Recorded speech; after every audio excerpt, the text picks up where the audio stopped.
For the men and women who lead America's cattle ranches and beef feedlots, the land provides their livelihood.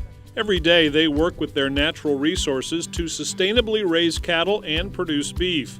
And they do so with an overall goal of being able to pass their ranches on to another generation. I think it's just a fundamental attitude of ranchers that they want to do the right thing, number one. And number two, for especially intergenerational family ranching operations, they do what's right, and they're always continuing to improve and leave the land better as they leave it than when they found it. I'm going to say 90% of my peer group love the land, they love the stewardship they provide and what we're doing, and they're not going to do anything to jeopardize those resources for the benefit of a quick turn in the dollar.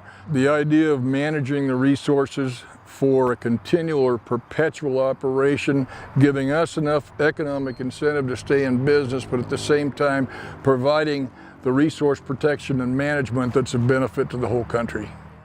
The cow is the foundation of each cattle herd. Known as cow-calf operations, this is where cows graze on grass throughout their lives and produce a calf each year. Once they're weaned from their mothers, calves also eat grass and are often backgrounded on grass until they reach 500 to 600 pounds or sometimes more. Our operation consists of a commercial cow-calf operation, Angus-based, and we also have a stalker where we go out and buy calves, bring them to the ranch and grow them up the feedlot size and put them in a feedlot. And in addition, we've diversified over the last 20 years into some wine grape vineyards too.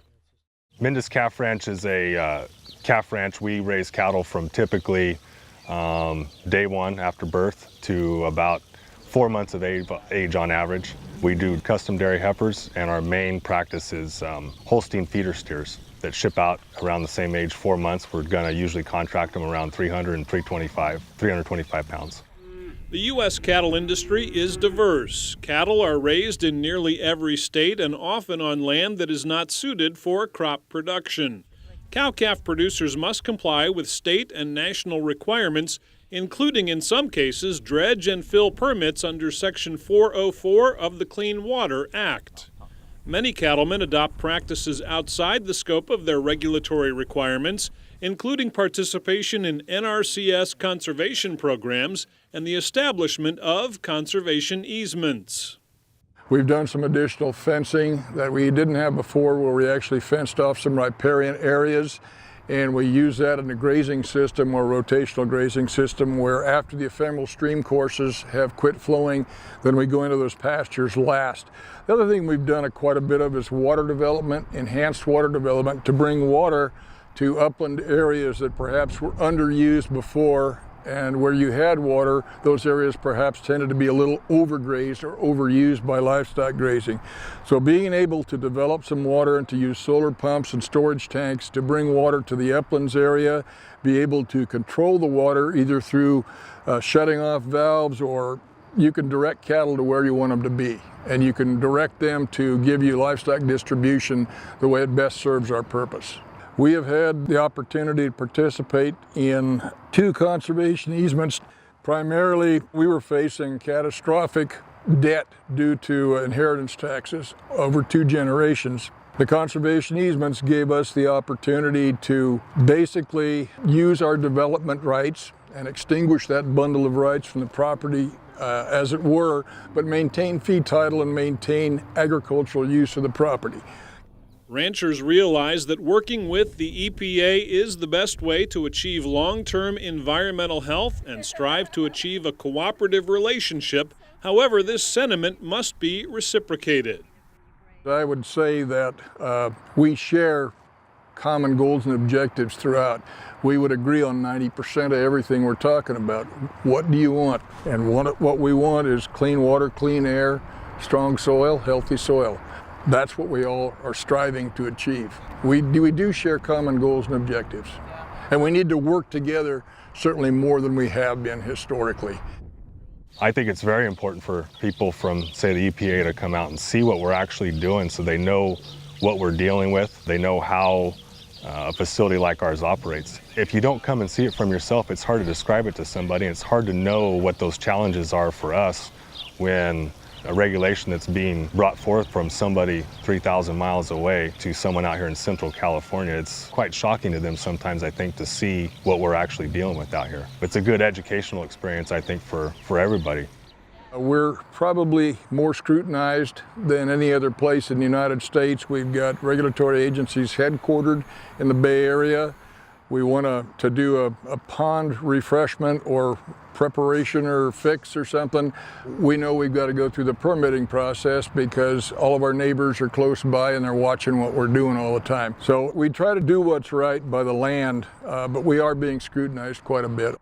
California leads in regulatory efforts. A lot of stuff that starts here from an environmental standpoint on regulations goes eastward towards Washington, D.C. and other parts of the country in between. So throughout my adult life here running the ranch, we always have to be aware and engage with our regulatory agencies for water and air, both state, regional, and local levels. Some cattle are finished on grass, while others move from the grazing program to a beef feedlot for finishing. The feedlot business varies widely, ranging from feeders who finish just a few animals each year to large operations that may have tens of thousands of cattle on feed at a time. At feedlots, a mix of hay, corn, and other grains are usually part of a nutritionally balanced feed ration. Feedlots are subject to environmental requirements at the state and national level. At the national level, these can include engineering requirements for manure storage, guidelines on how manure can be applied to the land for growing crops, requirements on drinking water provided to staff on the feedlot, how to store oil, requirements for air quality, and even requirements on how the feedlot can be constructed, renovated, or demolished. Feedlots are most often classed as a CAFO, a confined animal feeding operation, and must abide by the Clean Water Act. This means feedlot managers use a variety of systems to capture and filter water, nutrients, and any runoff so that it does not leave the premises. Cattle producers adopt best management practices, including the establishment of detailed nutrient management plans. These plans include soil and manure sampling, regular site inspections, and setback requirements. Not only are these steps taken to comply with federal and state guidelines, but to protect cattle health as well. If you have a facility that's not kept in good shape, if your runoff's not taken care of, if your corral conditions with manure is not taken care of, that kind of stuff, it's detrimental to cattle. It becomes a health issue for cattle. Even as they focus on providing the care their cattle need, feedlot operators and ranchers must also ensure they're protecting the natural resources their cattle depend on.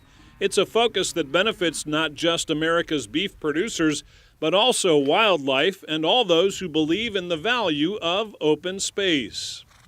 I actually do believe that we should be looked at as a community asset.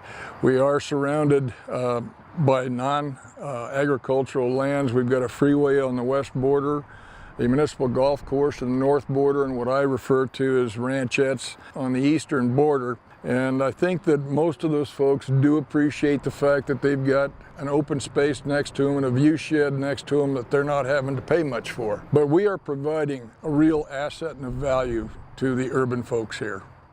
Once you take a facility like ours and you take it out of agricultural, we've seen it in the Central Valley here in California.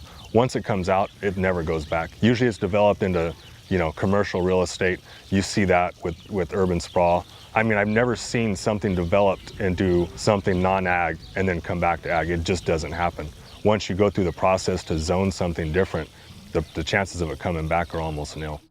The aspects of and benefits of ranches staying intact here in California, as well as other places in the country, it's a benefit not only to the ag community and our families who have invested generations, sweat and blood of keeping ranches intact and farming operations, but for the general public. Keeping ranches intact maintains habitat for animals and plant species, and I think the general public, after they think about it, realize it, that it's a benefit to do what it takes to keep these ranches intact. No doubt there's plenty of competition for land use, whether it's development, tourism, or the idea that the land would be better off left untouched. Done responsibly, having cattle on the land can benefit the overall health of the environment while also supporting the production of beef for people in the United States and around the world. The opportunity to restore it to agriculture is probably never going to happen.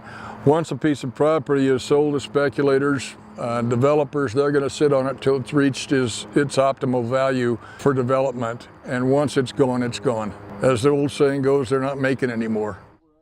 I have family with young sons as well, and we want to see our operation succeed. I don't think you could sit still and ignore environmental risks and continue on.